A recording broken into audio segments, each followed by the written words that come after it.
Hi, everyone, and welcome to the Changing Tides podcast. In each episode, we invite guests to have honest conversations about their mental health journeys with the goal of destigmatizing mental health within the Asian American Pacific Islander community.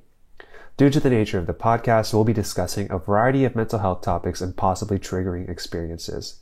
While we and the majority of our guests are not trained professionals, we encourage you to practice self-care while listening and seek professional guidance if you or a loved one is in need of support. With that said, let's start the episode. My name is Sujin, and my mental health journey is my whole life. Hello, my name is Linda. I would describe my mental health as non-linear process.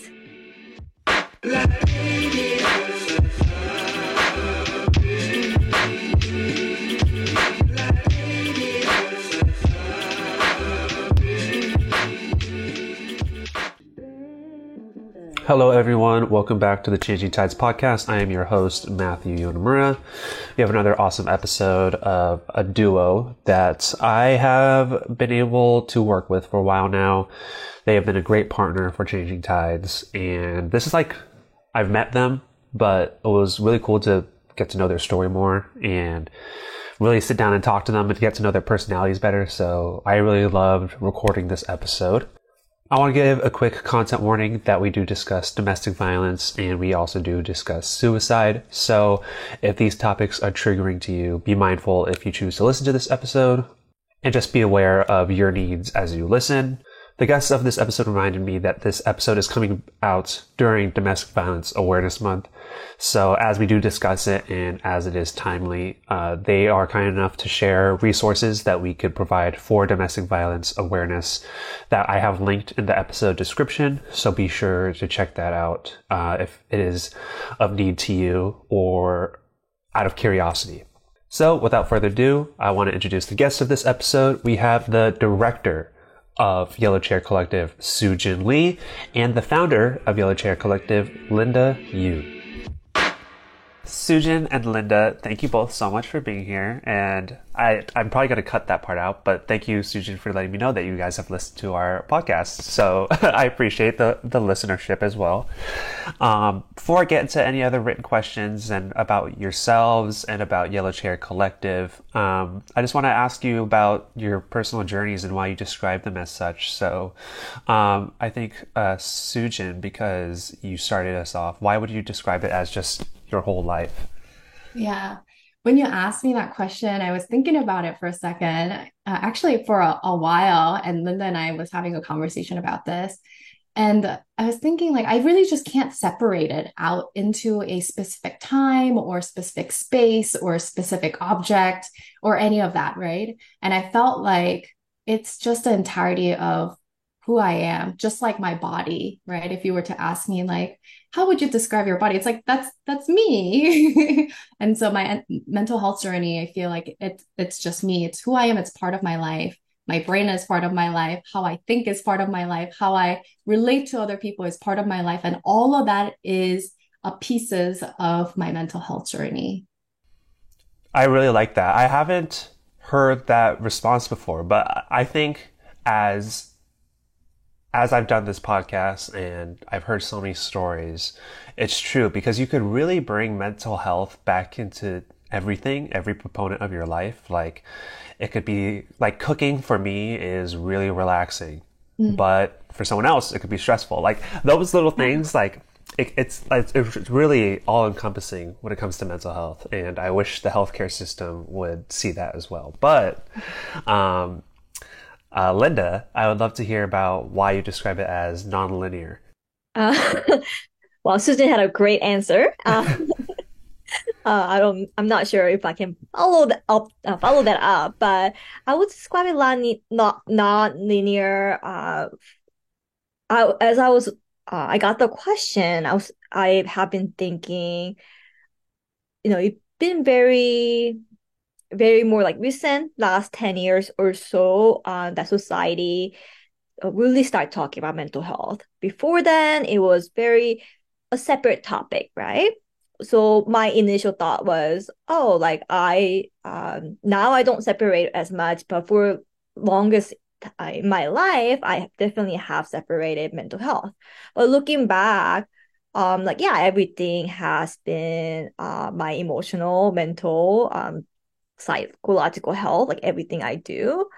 And it really has been up and down, like whose journey isn't? But Right. when I think I was in college when I really started thinking about mental health, and how I want to get better, and how hard that was. I'm a trauma. I have a lot of complex trauma in my life, and it just felt like never linear process. You feel like you're making a step forward, and then you make a back step, twice, two step backward, right? So, or you go three steps and go one step back. So it just felt like up and downs of the process of like recovery, ups and downs of like mental health journey. So yeah, that's why I would say it has been non-linear process. Hmm.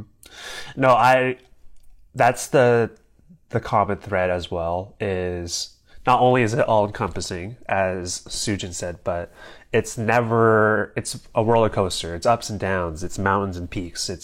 So I think you both combined to share like what I think a lot of these interviews have shown me is it's all encompassing and it's never consistent. So just as you both helped to lead your great program, I think you guys kind of filled that response perfectly together. Um, so I think, Linda, that kind of leads me into my next question about when you said it was about 10 years ago when we started talking about mental health, but when would you say your mental health journey began and like what kind of kicked it off? Mm, difficult to say because looking back, I feel like there were times, oh, now recognizing as more like, oh, I had those symptoms, moments of like, oh, something feels very off or something feels very wrong.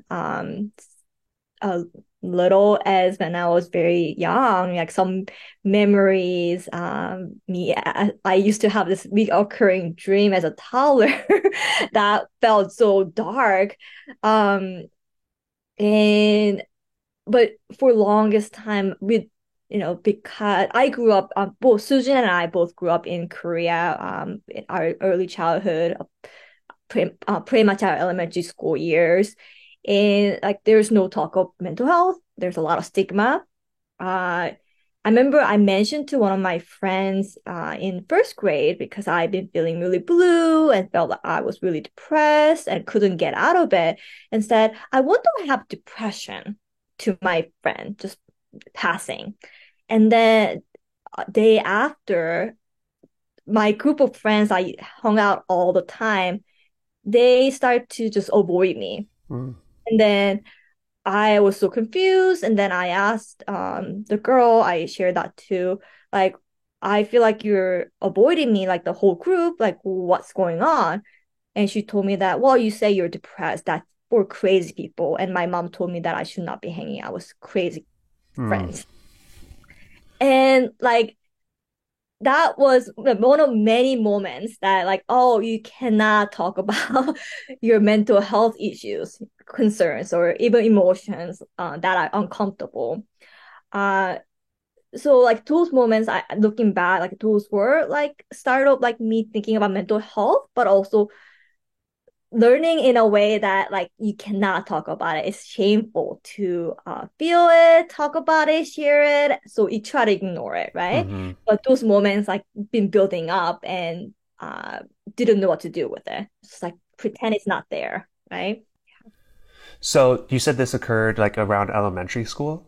Yeah, first grade. I still have this memory. So I think what shocks me more than anything, because I mean, unfortunately, I'm not super shocked by your friend's reaction because that's just how, I mean, not only culturally within the Asian American or Asian communities, but just because they're young, they're kids, right? I'm most shocked by your awareness to consider depression at that age or to even be so aware of your feelings. Because I can't even think about when I was in the first grade. I can't even imagine what I was just childish, you know? I never would have thought about mental health at all. So I'm wondering, like, like, how Could you even think about how you were so aware of your mental health at that time? Yeah, I mean, that's a great question. Looking back, I do think I have some emotional awareness that may have been um sooner than other kids, perhaps. Um, Earlier, as I mentioned, like I had a lot of trauma in my household. My like I have a lot of families with mental health illness, mental illness. Like we didn't know back then. Right. um, and we even like we had suicide in our family. Not that I knew at that age. All those things that I am aware now, and even as a kid, I think I felt that, right? Like something's going on in the family, and um internalizing, even you may not have all the words, you don't know what's all going on. As a child, I remember, oh, my dad's sad, or my dad's depressed, my mom's crying.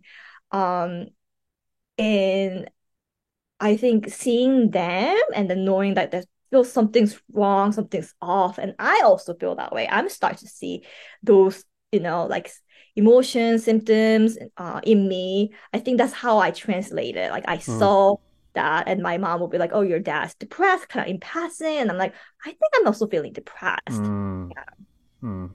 Wow, that's even I can't imagine. I think that's unbelievable because even if my parents did say like, "Oh, I think your dad's depressed or your mom's depressed," in the first grade, I would have been like, whatever that means, and go back to playing a video game or playing outside, whatever it was. So I think that's pretty amazing that you were able to pick up on that at that time.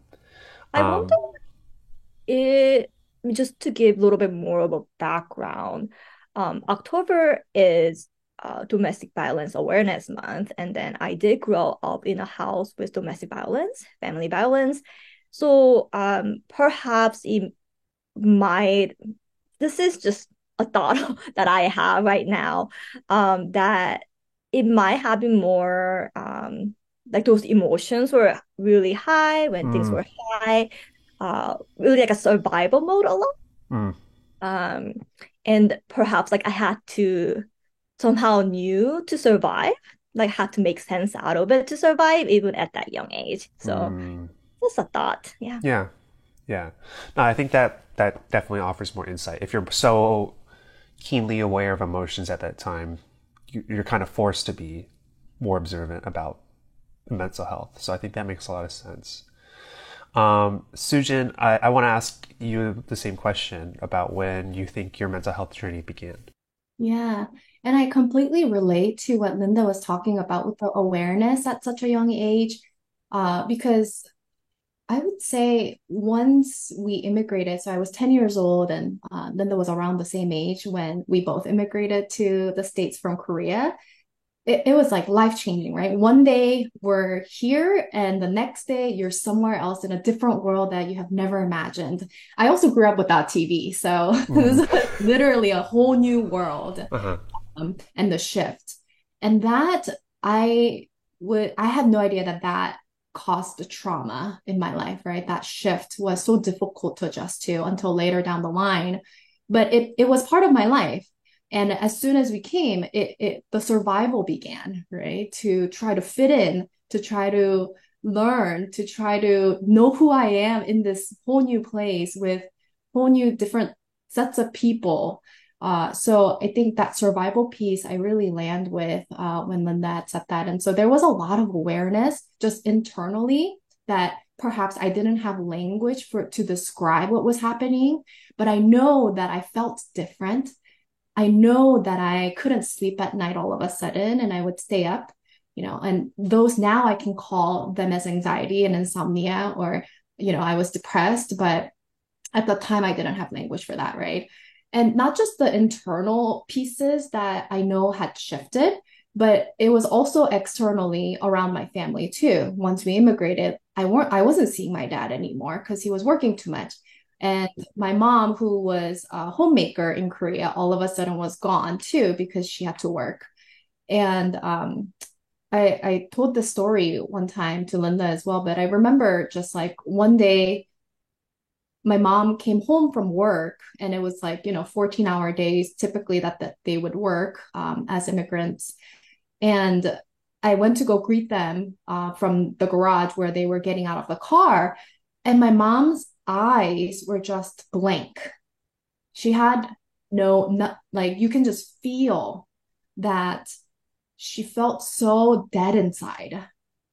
And now I know she was living with depression, Mm, but that was the environment that we were in, right? She would just walk to the kitchen, make dinner, and then, go to sleep, do the same thing next day, right? Wake up, go to work, come home, make dinner, and go to sleep. Like this cycle. And we just took that as an everyday part of our life.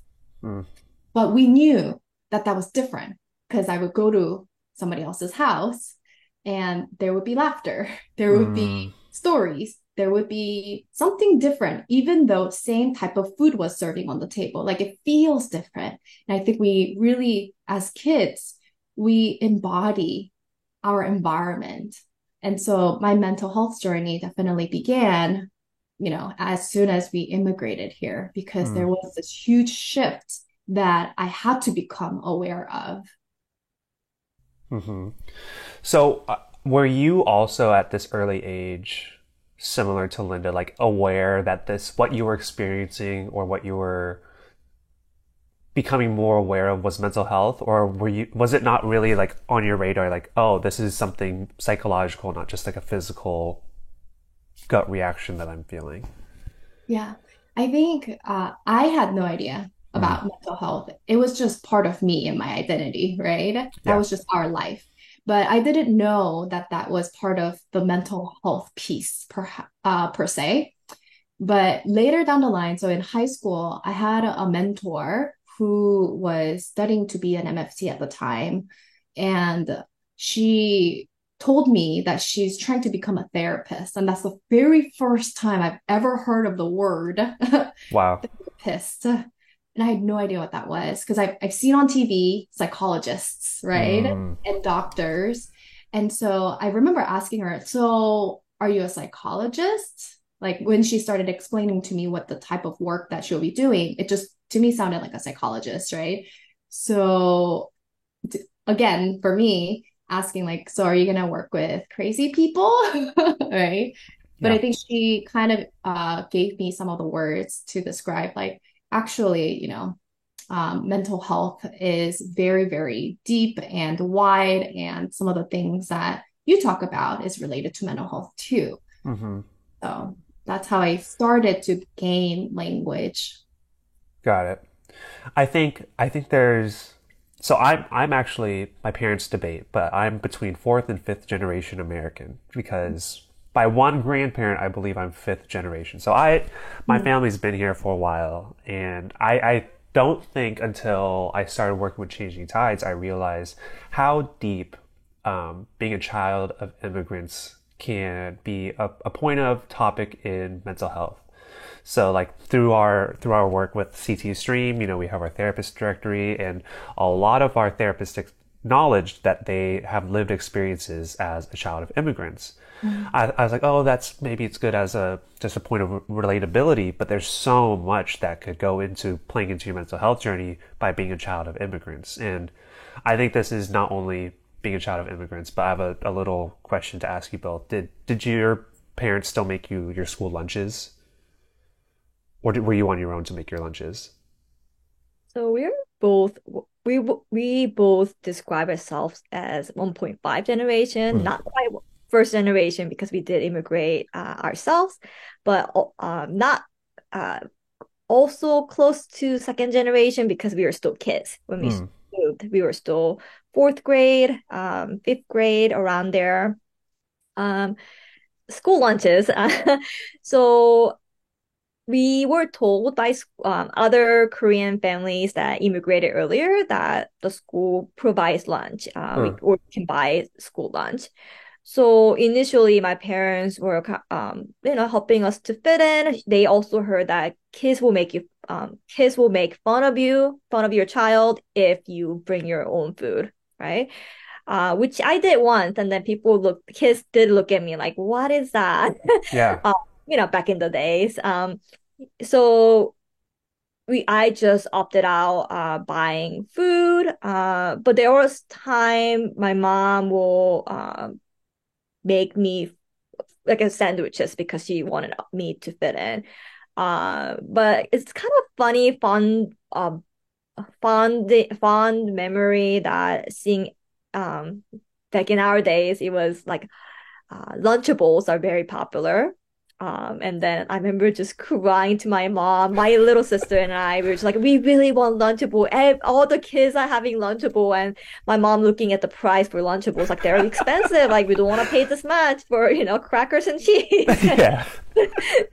I remember fighting like, oh, you don't understand. I need this to fit in. Yeah. Okay. Every child has a Lunchable story, Yep. right? 100%. Oh, for me, my mom packed lunch for us because she was very she wanted to save money, and that Hmm. was another way of saving money. She had no idea that schools were giving lunches out for free. Oh, That's really? like, yeah, she had no idea that that Hmm. was the case. There was not a lot of resources that my parents were aware of, much like a lot of immigrant families.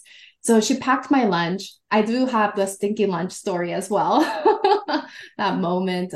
And it's kind of it's kind of sad now I think back on it because I actually grew up in Koreatown and I still Oh, have the stinky lunch story, oh, wow. like where my teacher specifically said no kimchi allowed. Really? You can bring anything you want, but no kimchi in my classroom. Wow. Yeah, because that just stinks, that Wow. smells too much.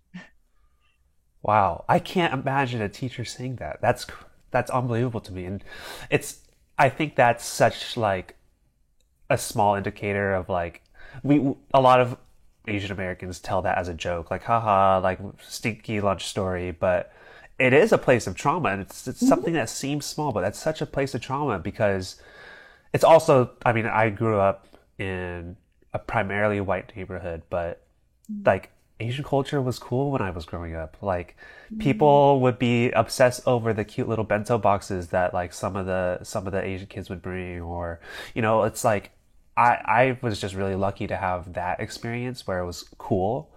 But I just know like that's to hear like your cultural food is stinky, you can't bring it, or it's not normal, is such like, or you can't eat your food to fit in. Like that's just it's tough. But I would still pick a Lunchable over any cultural food out there, but not to that extent. But Lunchables, I still have a fondness for Lunchables. Yeah. Yeah. Um, I To add to that, I am just reflecting um how my parents in their effort to be protective, right? New environment, do you want your child to adjust? mhm, Because we were able to connect to other Korean immigrants who came earlier through Korean church. And my mom was anxious mother for mm, sure. So she will really take it to heart, that, oh, no Korean food, mm, kids can make fun of you. But I think because she really embodied that and I felt that, right? So perhaps I don't think I had any awareness. I grew up in Korea, like I loved Korean food. I love those little cute like stationery. But like her worry for me, of course I did get those curious eyes, but then like also kind of thinking it's weird because I mhm. did grow up in a very predominantly white neighborhood. But yeah, I do also feel like my parents like feeling like they don't know, they feel they're really out of place, foreigner. I think their attitude in way to protect us, to assimilate, have definitely affected how we felt ourselves too. And then also getting that affirmation in a way, confirmation from external people, right? Hmm. Hmm. Um, so, you have all these experiences and you're aware of your mental health at a pretty early age, but what inspired you to pursue a career in mental health? Yeah, I think I mentioned about my mentor who was studying to be a marriage and family therapist at the time. I remember this had a huge impact on me where I was doing art. So when I immigrated, the thing that I clinged on to, and now I can reflect back and verbalize all of this, right? And say I was really attracted to art because I had to learn a new culture, new language, and language was not my forte. It took me a very long time to adjust to learn to speak English. And so when I started doing art at a young age, that was like the thing that I felt like I can connect with, and I didn't have to speak about it. People would just observe it and connect with me somehow. And I felt good, right? Just as a kid, like you just do things that are good. And so I did art for a long time. And in high school, when I met with this mentor and she told me that she's trying to become a therapist, I remember talking to her about like, I don't know what to do with the art. You know, you're in high school and your parents are asking you like, what kind of college are you going to go to and what are you going to become? And art school was not going to be a thing for them that they were going to approve. But, and also I was worried too, because, you know, growing up, like a sense of security was really important. And I already knew that being an artist was not going to be an option for me as a career. Mm. And so then I asked her, like, I don't know what to do. I don't know what to do. And I remember she said, there's this thing called art therapy. And I don't want you to pursue a degree in art therapy because you're not going to make money. At the time, you weren't able to get a job as an art therapist. Now it's definitely different, but at the time you couldn't. And so she said, why don't you go for marriage and family therapy? Because I think we can use more therapists like you. And she didn't have to say anything else. When she said that sentence, I was like, yes, this is meant to be. This is who I need to be. And so I pursued therapy. And I still, you know, love creativity and art. And I talk about that a lot with the therapy and wellness spaces, where bringing in a lot of sources of other elements into our lives are so important for our healing journey. But yeah, so I didn't become an art therapist, but I am a marriage and family therapist now. Got it. And Linda, what about you? Well, so I didn't mean to be a mental health therapist. It takes me back a little bit in middle school, like few years after I immigrated, my family immigrated. Uh, those abuse, dynamics don't go away because you immigrated to a new country. Sometimes it becomes worse with new stressors. So amidst of that, my sister, who my parents said was too Americanized because Hmm. she really adopted more American culture, and then that became a big conflict between my parents and her as well. And then a lot in midst of conflict, she brought up that we should try family therapy as a solution. And I remember my dad just exploded. Like it it wasn't supposed to it was almost like an attack on him, right? Attack Hmm. on the family, like Hmm. very shameful. We don't talk about mental health, and how dare you to even, suggest seeking help is not something we will ever do. Hmm. And that really left impression on me, like, oh, therapists are not good, right? Like we cannot talk about mental health. Like it's not someone you want to see. I don't want to, like I think that's not something I want to do.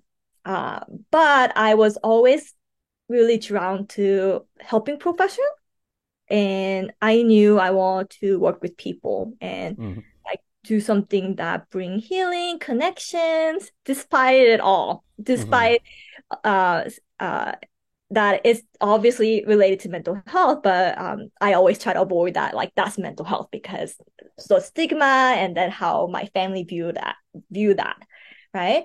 Um, so I chose career in social work, which surprisingly my parents were not happy with, but they were like, we're not gonna stop you, which Hmm. was a big surprise to me. I was very nervous about. So I chose social work to study, and within social work, like mental health, uh, wellness, like that is a big topic in there because it's everything is connected, right? Right. And learning more about mental health within my classes did help me to destigmatize mental health topics a little bit more. That is part of every human being journey, and we cannot resolve some other social issues without also addressing mental health issues. So they go hand in hand. Um, and then when I graduated with my master's in social work, which I took more mental health classes, and then I done some internship in mental health, and I learned that I really love the process of therapy. I love that connection you are making with another person in such a therapeutic way, the healing journey, um, and I also went through my own process of therapy. Yeah, so decided to pursue therapy as one of my career passions. Hmm. So you touched on it a little bit about your parents reacting to you going into social work, but how were your families reacting to you going into the field of therapy? Were they supportive? Was it confusion? Yeah. I would say there was more confusion. Um, I I feel bad to say, but I think my parents are more consumed with my little sister's career path at the time. Mm. Uh, so my sister wanted to go into fashion, beauty, Mm. which was a big no to my immigrant parents. Right. So because they were in such a conflict with my sister, so when I brought up like, oh, I'm gonna go in mental health, so I think they were kind of more like, yeah, I mean, that's better than what your sister's trying to do, which is really sad, and I felt really Right. bad for my sister. Yeah. Um, but it was more of like they didn't know what it was. Like Mm. my mom, said similar thing that Susan's parents said, like, oh, so you're working with like crazy people, like I gotta be safe. I gotta be working in hospital. So that was kind of like limited view of what therapist was for them. Got it. Sujin, any other thoughts? Yeah.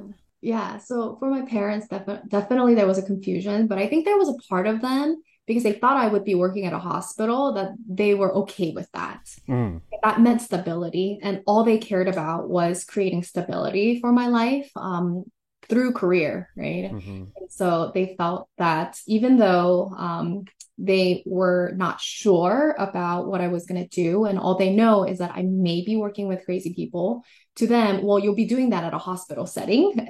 And so you'll be okay. Mm. How interesting. Yeah, I've always found it interesting that more um, Asian Americans or Asians don't have more support when they want to go into therapy because, or want to become a therapist because you're a doctor of some sorts. You're going into the health field, and that's like the dream for immigrant parents. So it's like, Right. I always was like, huh, that's interesting that there's still a little bit of a barrier there. Yeah. Yeah. So now I want to get into Yellow Chair Collective and why you're both here in this interview together. So, how did the two of you meet? Well, I like to say just we're good friends, so I like to just say sometimes to students like I got you hired at I'm the like, yeah, clinic yeah, that we met. whatever. So I was working as a therapist and social worker at this community mental health clinic in downtown LA. And I was the only Korean speaking therapist there. Mm. So our community clinics specialize in serving Pan Asian ethnic groups. And then a lot of times we had language needs. A lot of clients were monolingual. And I was the only Korean speaking therapist at the time. And I was on verge of being burnout, and I like begged my director. I'm like, I need another Korean therapist. Like, you need to hire, or I'm gonna. I mean, I didn't say I'm gonna quit, but I kind of made it sound like that I'm about to quit Right. if you don't give me a Korean colleague. So she started, interviewing Korean therapists, and then I remember she I remember one day I went to do home visit and came back, and my um, other colleagues were telling me, "Hey, I think we have a Korean therapist hire." Because my director, after interviewing this person, she went around and then introduced her. So what our director did, if she wanted to make a hire, she will do interview and then she will introduce everybody in the office. Mm. And then they were talking about this person with firm handshake. Everybody was just describing Sujin as this person with firm handshake. So I was like, oh, I don't know what that means, but I'm excited. So hope he accepts, and that was my first impression, like Korean therapist with a firm handshake. And when we met, when she accepted and she started, I remember she came to my office and she gave me this firmest handshake I ever had in my life. Still till this day. So if you ever get to see her, like make sure you get a firm handshake. Like it really leaves your impression. That's how I was taught. I was taught that you have to have a firm handshake to leave an impression. And see, it It works. worked. She hired me, and you all remember me. So, do you have the same recounting then, Sujin, of the story? Yeah, I mean, I don't know what happened before I got hired, so Uh-huh. she can make all of that up. But I remember nailing that interview, so Nice. Very good. yeah. She tested So, me, but I know that part of it was like the director had tested me to know if I could speak enough of the Korean language because there was a need. And I was confident enough to be able to provide services in Korean language. And so that's what got me to hire. And then we became really close friends, given that we were supposed to share this group of community that we were hmm, going to be seeing and working together and create programmings for. And we quickly became just not just colleagues, but friends. hmm. So the boss did not speak Korean, right? The person who hired you? No, she Okay. brought in an external therapist that spoke Korean to test my Korean. Got it. Because I was about to say, I was like, wait, if Linda wasn't there to confirm your Korean speaking, then how did that work? But there was someone there. So I was wondering that. I was like, But did, yeah, I was out. I was doing home visits all day that day.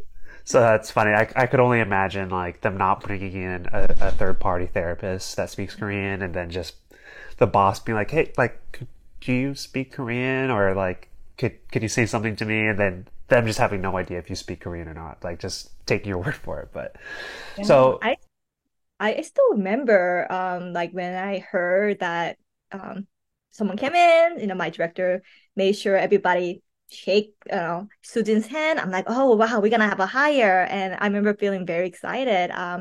I was serving Korean community, Korean clients, and I really needed help. But at that clinic, we were also serving other Pan Asian ethnic groups as well. So it was also bringing another team member to serve all together. And Susan, with her art background, she brought a lot of creativity because we will do a lot of family workshop, community workshop, creativity, crafts. So yeah, Susan really brought the energy, crafty, artsy energy to our work.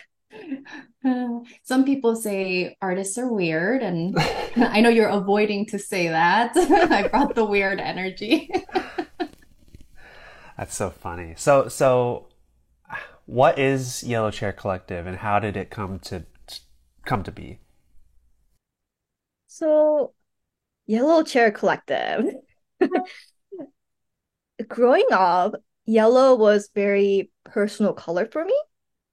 As long as I remember, yellow was my favorite color. Hmm. And when people ask me like, why do you love yellow? Yellow was color of the sun, sunshine, bright, and in Korea, not anymore, but when I was growing up, and then I think um, when I was growing up, yellow was color for like kindergarten, preschool kids outfits. Hmm. And The uniforms that they wear. yeah, uniforms Mm. they wear. And it just felt like a color of innocence, purity. And I think in my childhood, having experiencing a lot of trauma, I really wanted to hold on to that innocent happiness and sunshine. Like looking back, I was thinking like I think that's what it was as a child. I really found comfort, solace in color yellow. So it became very personal, meaningful color, which when I moved to America, unfortunately, I learned that it's also color of racialized color for Asian Americans, which was unfortunate, but I just had a strong connection with yellow and it just represented to me that joy, resilience and hope. Um, to I think at one point I was very obsessed with the color. In high school, yellow came back in fashion. I loved it. I will go to the stores and it was like yellow clothes in the display. Like that was my time. I was so happy that I bought a lot of yellow clothes. And I remember in my high school, it was kind of like a joke in my friends group that if Linda's not wearing yellow that day, something's going wrong. Something's going wrong. Like, so people will actually ask me like, "Is everything okay? You're not wearing yellow." Like it was it was that crazy in some ways. And I think along the way, I knew if I ever start anything, right? I don't think I ever thought about having a business until way later on. But if I have something that I have to name something, I wanted to have yellow in it. Uh-huh. Because it was a very symbolic color for me. So that's kind of how it started. So when I started counseling practice, I decided to call it Yellow Chair. Um, Yellow Chair, I didn't imagine, to be honest, to become a practice we are today. Uh, Specialize in Asian mental health. And sometimes, unfortunately, like we do get asked, is it because of the racial color, which we have no intention of having that attached. So we even had a team conversation actually, like Hmm. should we rebrand ourselves because people are mistakenly thinking that we have named ourselves because of we specialize in Asian mental Mm. health, and we don't want to be associated with that, racially. Uh, but our team has been very supportive that no, Linda, that's a special color for you. It has meaning. We just need to let people know that yellow represents joy, hope, resilience, and then that's what we wanted to bring to our staff. Mm-hmm. So that's where the yellow from Yellow Chair Collective comes from. Mm. Yeah. So how were you guys able to? Because you just started.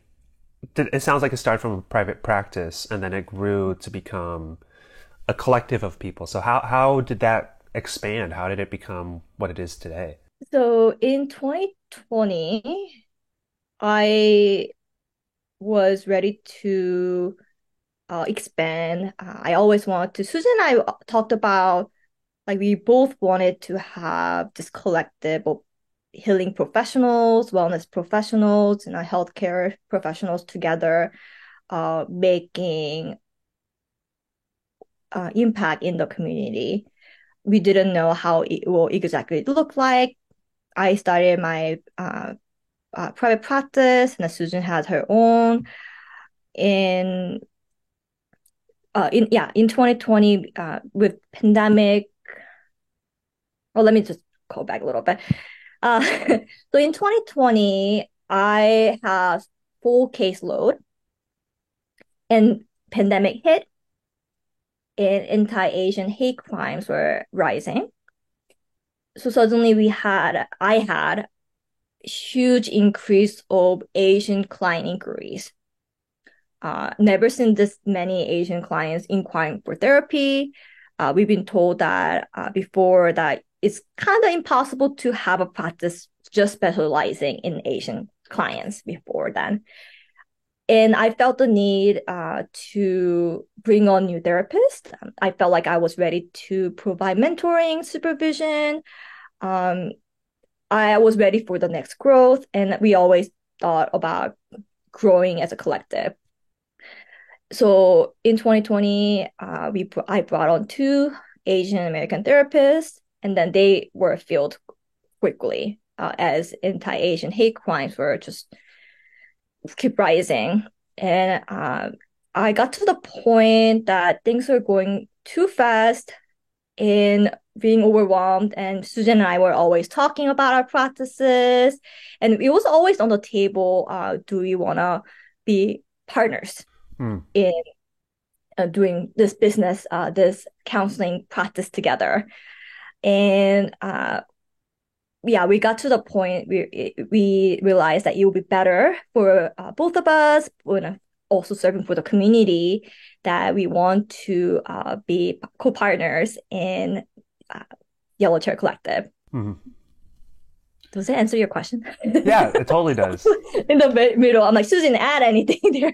Yeah, it's kind of funny because we talked about that Yellow Chair Collective name, and Linda actually, I remember when we were working together at that community mental health center, that she already had that name before. Oh, wow. Like she was so attached to creating this community, and that's what made us friends, actually. It was not the work itself, but the dream or the vision that we had together. And so we already knew that eventually that we would work together. And I think it just kind of sped up the process of us creating this collective together, because of the rise of all of the things that were happening in our Asian community, which caused for a lot of more awareness for mental health, as well. Hmm.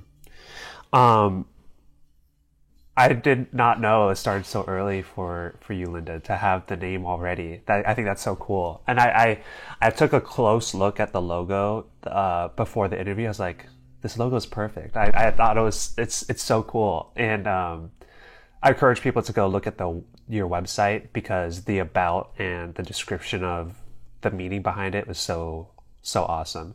Sujin, did you or who designed the logo? Ooh, I was gonna say shout out to Linda's husband. Really? Yeah, whose name is Matt. Yeah, Nice. my spouse has designed it. I we have many ideas about the logos, and my spouse is art director, so he designs a lot of he just a lot of design work. He does a lot of design work, and he he really took it seriously. He got us down, did a survey like how do you want your client to feel? How would you describe your practice? And he spent hours on it, and he did a presentation. How he came up with everything. So he really brought all the meaning, how we want our clients to know about us and feel when they receive our services. That's really captured in the logo and all the Mm, symbolism that's in it. Yeah. got it. I think when you said, like you were really connecting with it, it's probably because, our designer was part of this personal journey with us, right? Hmm. I had a feeling maybe Sujin that you designed it because of your art background, but I want to give credit to Matt, so I just Yes. want to make sure it Yeah. goes to the right person. So I think it came in a very timely, it came at a very needed time, Yellow Chair Collective, but to this day, Asian mental health isn't going anywhere. The awareness is there, but what makes a group like Yellow Chair so important to the community? I think I mentioned this, well, actually, we weren't recording when I mentioned this, but I was mentioning how there's not enough providers. I think there is a lot of awareness happening. There's movements happening, and I love that. There's so many social media contents and conversations, and I love that. But at the end of the day, we're flooded still because there's not enough providers. And so that's what we do, and that's what we specialize in, is trying to have providers that can actually accommodate the need of the community and have that direct service. And that's also why we also have a nonprofit, Entwine Community, because we realize that not enough of the next generation of clinicians are trained enough to be able Hmm. to serve the Asian and Asian American community. And so we pivoted to be able to have both, right? We need to have direct services and we need to be training the next generation of therapists. And so that's the focus of our work. Hmm. Yeah, just to add to Entwine Community, there were definitely two main missions that we had, training the next generation of Asian American therapists. So we give very extensive training for students who are in marriage and family counseling, clinical social work, or professional counseling service. And in exchange of that, we are able to provide service to the community at pro bono or very low cost, which has uh, been so much need that we often have a wait list, but wait list to go kind of fast. And then we also provide case management and like different groups as well for Entwine Community. Yeah. Also going back to the Yellow Chair Collective, the gap that we were trying to fill was also very specific. We recognize that for a lot of therapy services, if you've tried looking for one, it's a huge gap of extremes. Therapy services tend to be either very, very expensive out of pocket, like $300 at this point per session, or you have to qualify for Medi-Cal in order for you Hmm. to receive the services. There's not a lot in between. And so I think that's the goal that we also had, is a lot of our Asian and Asian American, immigrants and second generations, we fall in the in between and we don't have enough service providers for that. Hmm. Hmm. We will link both Entwine Community and Yellow Chair Collective for people to find out more. But there's so many situations where, I mean, we've been able to work with Yellow Chair Collective for CT Stream, but we do have an age range, and then we also have folks who are so there's people outside of our age range that we can't serve. So we always throw out Entwine Community as a great resource, and then same with getting like hours in training. So like I used to never know what to do because it's like I'm not a healthcare, I'm not a therapist myself, so I can't provide that. But yes, we refer out to Entwine Community more and more often. So we will be linking both of those in this episode. So really quick before we move on, how are you both on time? We're good. We're good. I don't Okay. think I have anything until 4. Okay. Yeah, don't worry. Cool. All right. Cool. Okay. I'll get into the questions again. So Sujin, you were able to speak at the LTSC Together Mental Health Conference just earlier this month. I mean, this episode's coming out in October, but you were able to speak this month as we're recording it. Anyway, what was it like for you to experience an event like that? Yeah.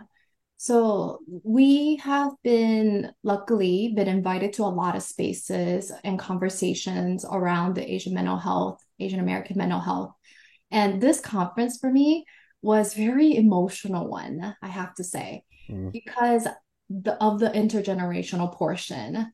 When I witnessed most of the audiences that were not exactly young folks, right? They were on the older side and they were there willing to learn. Mm-hmm. That really brought healing to my heart. Mm. So there were people of all age groups there, and they were all interacting with each other, and they were all there to learn and have a conversation about what the next direction of Asian mental health was going to look like and how are we going to destigmatize it together.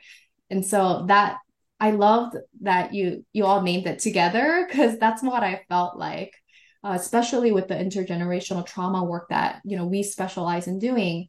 I was like, this is it. This is the answer. And so for me, it brought a lot of healing, and I felt so honored to be part of that speaker panel there. Good. I'm so glad. And I think that was one of the great things about the efforts of the social services department as a whole was to make it approachable for all age ranges. And I agree. It was so cool to see older folks attend that event because, I mean, when we first started Changing Tides, we had a lot of support from intergenerational folks, but we didn't even call our first event a mental health event. We called it, I always forget, but it was, um, wellness and well-being, an event about wellness and well-being. And we didn't call it mental health because we weren't sure how people would receive Mhm. that. Mhm. But more and more, we're seeing that people of all ages are comfortable talking about specifically mental health. Yeah, yeah. Uh, Um, my workshop that I did, I love that we got to talk about from the older folks asking me because the it's typically the other way around where younger folks are asking me about their family members. How can I get them into therapy, right? How can I get my parents, older parents, into therapy? But it was the other way around this time where the older folks were asking me, I want my child to be in therapy. How can I get started? mhm, And that to me was so refreshing. yeah. So you both of you are, you've mentioned you've been in other spaces or conferences or workshops where you're invited into AAPI spaces to discuss mental health and therapy. So, you know, from where you both started in your mental health journeys to now, to be in these spaces where people are showing up specifically to discuss mental health, like what does it mean to you to see that despite the stigmas that we do have?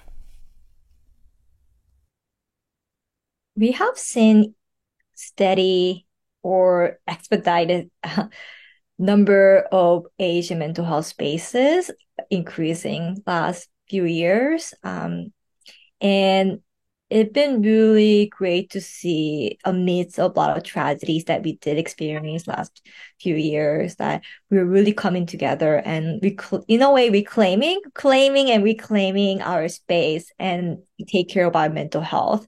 I don't think we've seen that much of an increase in movement before. Like I know there were some spaces they're trying to start, but like struggling, especially seeing older folks.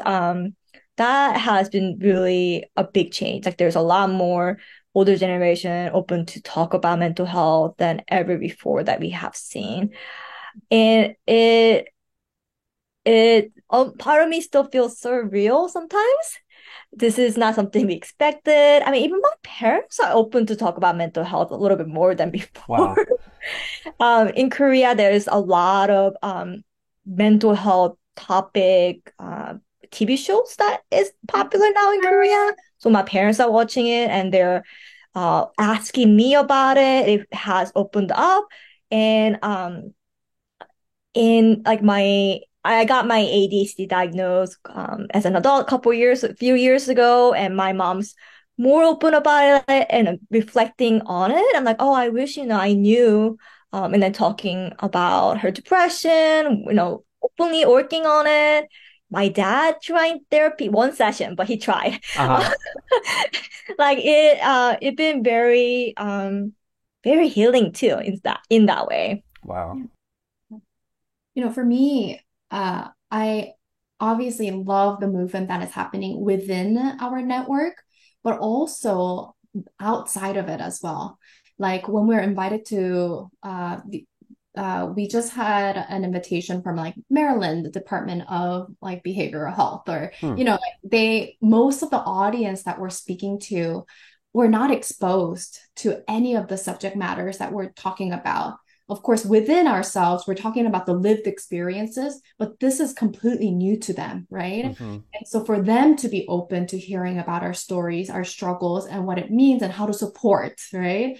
That to me is real success here that we are Hmm. building on, that our movement is bigger than just us.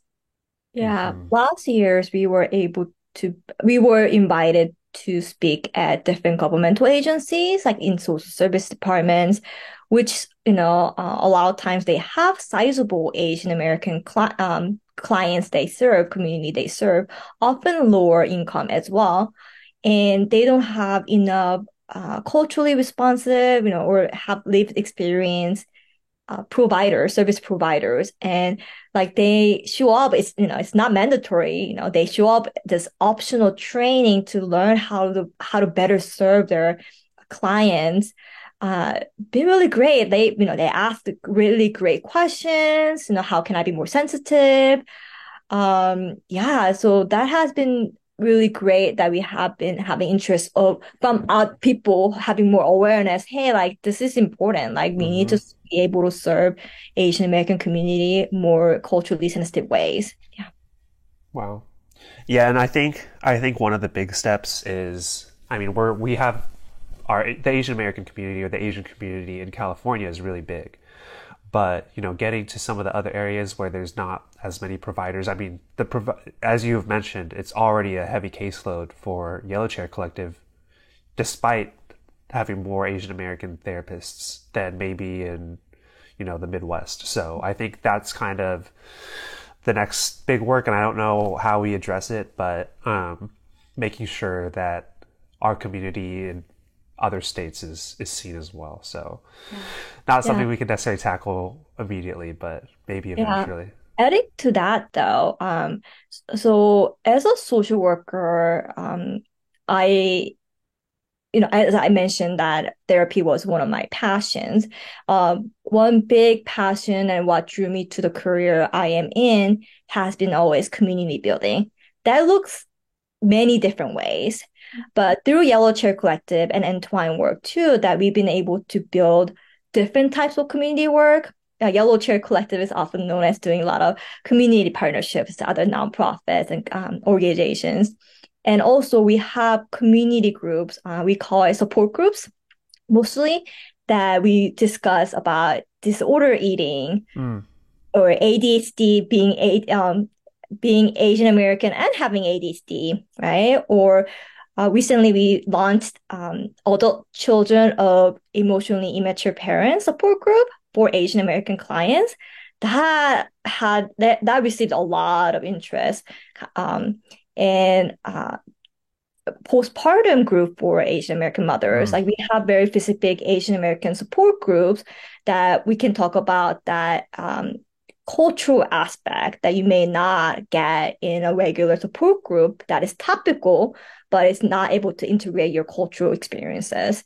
Mm. So that has been really great community building. A lot of times the participants, they want to stay connected, they make their own messenger together and stay connected. It's been really wonderful to helping to build that community as well. And that it has been open to, we made it specifically community groups, support groups, because we want to be able to serve people outside of California and New York. We making in a community group, we are able to accept and have participants from all over the US, which was a growing concern because we were getting referrals from people are reaching out from Midwest, Southern states, and we were trying to figure out like, hey, how can we help them stay connected, plugged in, stay connected, and get support for them? Hmm. Um, I love to hear all the work that you guys are doing, and it's been so awesome to hear more about your personal stories. And I just have kind of some sillier questions to wrap things up. But is there anything else you'd like to say before I get into some of these quick fire, sillier questions? No, just that we appreciate you and your time so much and the opportunity to be able to spread the word and do the work together. Yeah, it's been so great to work with the Yellow Chair Collective and to continue to see you in spaces, whether we're inviting one another or we happen to be sharing space. It's been great to see you guys out and about. But cool. Okay, so I do have these sillier quick fire questions. I warned you guys about this one in advance. If you could invite three people to dinner, dead or alive, who would they be? So Linda and I talked about this, and I was like, like I'm not very interested in inviting these historical figures. Like Wait, they're Uh-huh. already living in the books for me. Yeah, Susan, I just realized though, as you were asking that question, somehow it was very late at night when we read the question, Yeah. so we read it wrong. So Oh. we thought the question was if you could invite three people who are dead, who would it be? We didn't see dead or Oh. alive. Oh, so We they could be thought- alive. So that's so why I I was was like, like, historical figures, like, yeah, they can live in yeah, the historical figures. I'm like, I don't want any ghosts. But now I see alive. I'm like, okay, there are some people that I would like to invite if they're alive. Okay, go ahead first. Who alive would you like to invite to your dinner? I would love to hear from Beyonce, and Oprah Winfrey. Uh-huh. And third one is kind of hard. Let's see, Olivia Rodriguez, maybe. I mean, Oh, she's a okay. younger artist. But I would love to hear like how is it being in that so much pressure, making music or like making entertainment. Like they really inspire people, have a lot of influence. I mean, I'm a fan of them too, so I would like to meet them as a fan as well. Love That's a good that. one. Yeah, I love that. I have to say, I'm a big fan of Michelle Obama, so I would love to get a chance to invite her for dinner. But other than that, okay, a dead person. I lied. I do want to invite a dead person. I have actually never met with my maternal grandfather Oh. because he passed away when my mom was very young. And so my mom Mm. doesn't even know him actually. And so I would love to invite him to dinner and get to learn a little bit more about my own, personal history, family history. That I think that'll be really lovely. And because, my mom has never met with him either, then I would love to have my Mm. mom also be part of that dinner too. So that would be my third person. I think Michelle Obama would have you all eating a very clean dinner with her, based on her initiative she's had. I think it would be a very healthy dinner. I'm okay with that. I'll Yeah. tolerate it. I don't know if my grandfather will though. What is a lesson that you've learned from one another?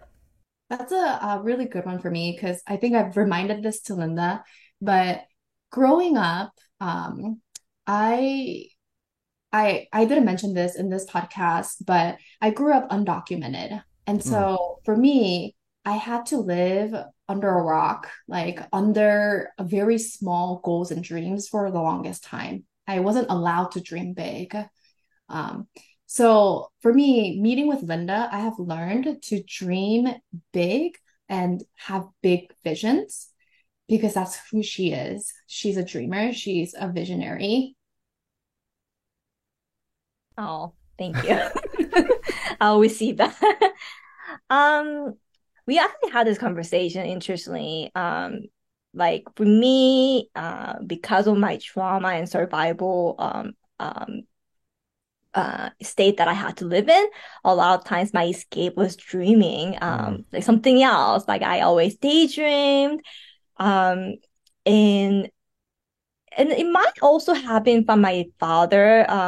He he's a complex person, and definitely our relationship is really complicated because of violence that happened, which was kind of intergenerated violence that my dad received from his father, and then like so on.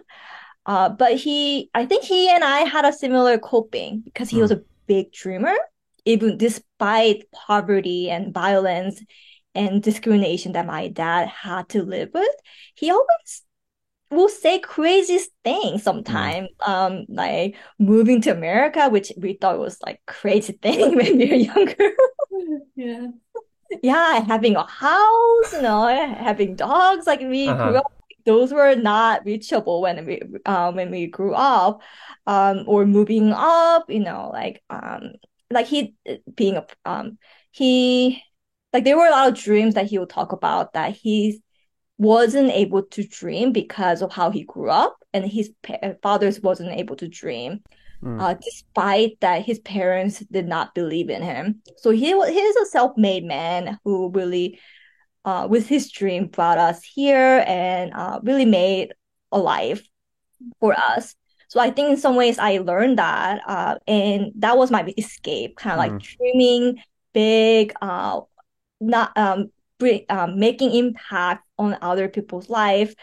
And through my hardship, I really felt like, like I want to make sure if I could help people to not experience the pain I felt or bring more education as I gain okay. Sorry. I don't know where I'm going with it. But let Where me does the compliment for me begin? okay. I was like, wait, I'm getting lost. That's my ADHD brain. I'm like, I'm talking about myself again. Back to me, okay? Let me bring it back a little bit. Can you, yeah, please delete all that response. Let's go back to Susan. I think I was like, oh, Susan complimented me, and compliments are still kind of like weird for me. Um, we did. So Susan, it's okay. It's okay. all right, let me take a breath. Um, I appreciate her a lot, but I think I was a little startled. I'm like, oh, um, so Susan, for me, as we are working together, like we talk about how we really balance each other, complement each other, in ways that I didn't even know I needed. I remember, uh, it was really hard for me to stay organized, provide Mm, structure because uh just being who I am, and also I think because I do have ADHD, structures are hard for me. Like sometimes I really want to rebel against structure. But as we are growing, like structure is so needed, necessary, and like Sujin knows how to ground me and then mm, like hey like we're going way too fast, or like hey like we need to figure this out first. So we really balance each other. Like I can live in my head and like I see this, we can do this, let's do this project, community project, and then I get so excited. And so just like, wait a minute, we gotta figure out, A, B, C, and D, like how we gotta do that. I'm like, oh yeah. Uh yeah, she's really a grounding presence in our practice and in my mm, personal life as well. And yeah, I don't think we will be here or we could do what we are doing without each other. mm. I agree. Okay. I'm so sorry. I have Linda. I have to keep in the part where Sujin tells you to compliment her. I have to keep all of that. I'm so sorry. Feel free to do that because this is part of the grounding that we do together. Exactly. I have to keep it in. I'm so It's sorry. When you hear it come out, I have to keep that part in. It was so good. it's Um, real-time grounding work. exactly. It just lended directly into your compliment, so it just worked perfectly. Um, to close things out, if you didn't enter the mental health field, what career path do you think you would have pursued? Let's say if it was purely based on passion, not the monetary or the stability part. I think I would have been an artist. Hmm. Yeah, I did art and I loved it and I still love doing it now too. Do you think you know what form you would like to pursue? I did mixed medium, Mm, collage work many mm, times. And I think that speaks to, where my headspace was too, and being able to piece things together and bring it together into one cohesive art that was very therapeutic for me. I can say this and verbalize this now because I'm a therapist, but I didn't know as an artist doing that that's what was happening. uh-huh. Totally. But yeah, that's what I really loved. Mm. Linda, what about you? I see you pondering. Yeah, it's really hard question for me. I feel like when I was younger, I had a lot of dreams. Like, oh, I think I did grow up in a age when people are starting to tell girls like dream big, you can be anything, right? So I have a lot of different career dreams that I had growing up. I know, like, mostly in helping profession. Like I want to be a teacher, I want to be a doctor or nurse, or ice cream. shop owner because ice cream bring people happiness, right? Uh, but those were not like super serious dreams. But when I decided to pursue social work, going into college, I really feel like I adopted that identity really strongly. And Susan knows, like I have a lot of social work pride. Mm. That I used to say, I have bachelor's in social work, I have master's in social work, and if I go to doctor's degree, I'll get doctorate in social work. So it's really hard for me to imagine myself like thinking like what if I didn't become a social worker? What would I have been? Because like my identity and also like what I can do as a social worker like it's very wide.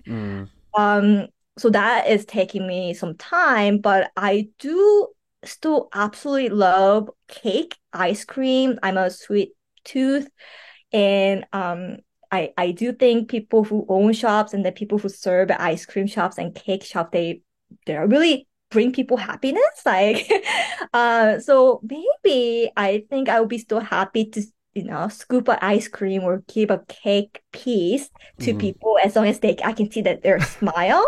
Uh-huh. It would be a really cool job. Like, hey, here's sugar, but No, I like it. Problems. It does. Yeah, It so- does.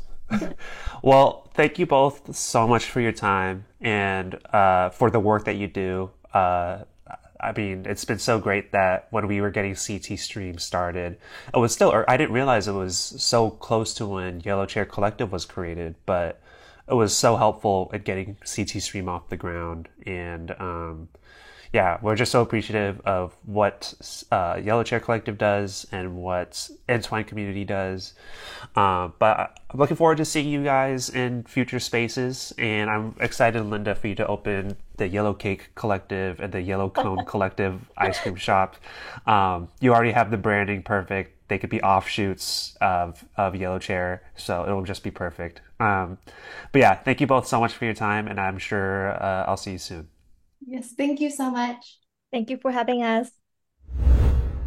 Thank you to Sujin and Linda for taking the time to be on the podcast and share their mental health stories, how they met, how they created Yellow Chair Collective, and Entwine Community. Both of those resources are linked at the episode description, and I hope you enjoyed this episode. I really enjoyed talking with them.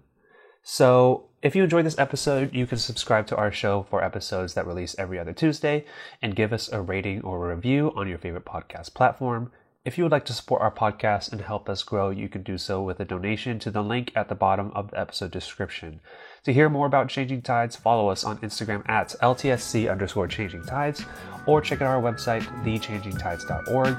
Let's continue to change the tide on mental health.